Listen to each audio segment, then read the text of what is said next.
दोस्तों, मोसुल युद्ध के कारण जब श्री कृष्ण के कुल के अधिकांश लोग मारे गए तो श्री कृष्ण ने प्रभास क्षेत्र में एक वृक्ष के नीचे विश्राम किया। वहीं पर उनको एक भील ने भूलवश तीर मार दिया जो कि उनके पैरों में जाकर लगा।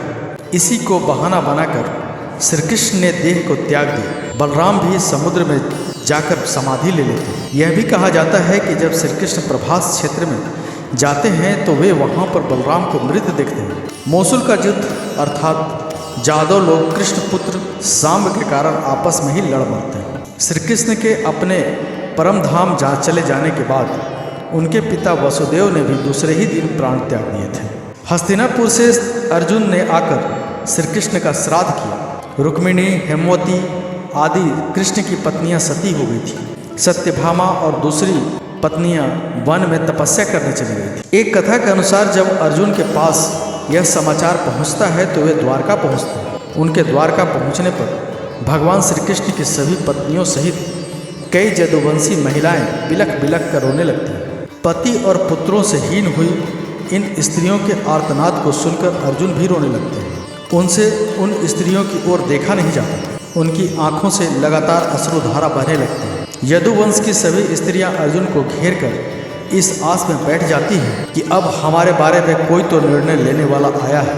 पुरुषों में यदि कोई बचा था तो कृष्ण के प्रपौत्र बज्रनाभ और भगवान श्री कृष्ण के पिता वसुदेव ही। कुछ स्त्रियां गर्भवती थीं। श्री कृष्ण की पत्नियों से मिलने के बाद अर्जुन अपने मामा वसुदेव से मिलने की बड़ी हिम्मत करके उनके महल में जाते हैं। श्री कृष्ण के पिता वसुदेव अर्जुन को देखते ही रोने लगते हैं और उन्हें अपने गले लगा लेते हैं। कुछ समय बाद वे अर्जुन को जदुओं की आपसी लड़ाई का सारा किस्सा सुनाते हैं और बाद में श्री कृष्ण एवं बलराम के परम धाम चले जाने के बारे में कहते हैं। वसुदेव यह भी कहते हैं कि श्री कृष्ण कह गए थे कि तुम आओगे और तुम ही अब इन स्त्रियों के बारे में निर्णय लोगे। तुम्हारे यहाँ से चले जाने के बाद इस द्वारका नगरी को समुद्र डुबो देगा। कुछ समय रुककर वसुदेव कहते हैं कि मेरा भी अंतिम समय आ गया है और तुम ही मेरा अंतिम संस्कार करो। अर्जुन वसुदेव की बात सुनकर मन ही मन बहुत दुखी होते हैं। तब वे वृष्णि वंश के सभी मंत्रियों से मिलते हैं और वे इस वंश के सभी स्त्री, बालक और बूढ़ों को यहाँ से इंद्रप्रस्थ ले जाने के लिए इंतजाम करने को कहते हैं।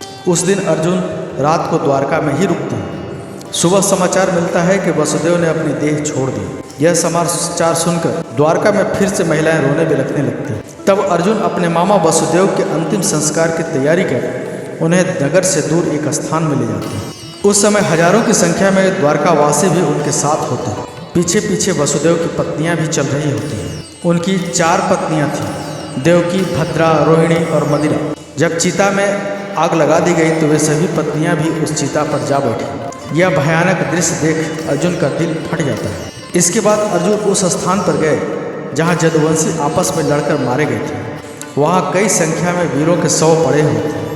अर्जुन ने सभी का अंत्येष्टि कर्म किया और 7वें दिन प्रेत विधि कर्म करके अर्जुन सभी द्वारकावासियों के साथ वहाँ से निकल पड़े।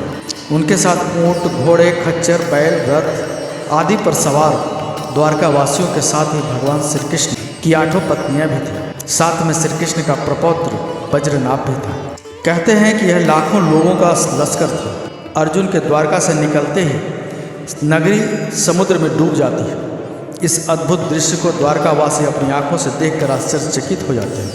उस समय वे सभी बस यही सोचते हैं कि देव की लीला अद्भुत है। यह समुद्र तब तक रुका था जब तक कि हम सभी द्वारका के बाहर नहीं निकल गए। रास्ते में भयानक जंगल आदि को पार करते हुए वे पंचनद देश में पड़ाव डालते हैं। वहाँ रहने वाले लुटेरों को जब यह खबर मिलती है कि अर्जुन अकेले ही इतने बड़े जन समुदाय को लेकर इंद्रप्रस्थ जा रहे हैं तो वे धन के लालच में वहाँ धावा बोल देते हैं। अर्जुन चीख कर लुटेरों को चेतावनी देते हैं लेकिन लुटेरों पर इनकी चीख का कोई असर नहीं होता है और वे लूटपाट करने लगते हैं। वे सिर्फ स्वर्ण आदि ही नहीं लूटते हैं बल्कि सुंदर और जवान महिलाओं को भी लूटते हैं। चारों ओर हाहाकार मच जाता है। ऐसे में अर्जुन अपने दिव्यास्त्रों का प्रयोग करने के लिए स्मरण करते हैं लेकिन उनकी स्मरण शक्ति लुप्त हो जाती है। कुछ ही देर में उनके तरकस के सभी बाण भी समाप्त हो जाते हैं। तब अर्जुन बिना शस्त्र से ही लुटेरों से युद्ध करने लगते हैं लेकिन देखते ही देखते लुटेरे बहुत सारा धन और स्त्रियों को लेकर भाग जाते हैं। खुद को असहाय पाकर अर्जुन को बहुत दुख देता है।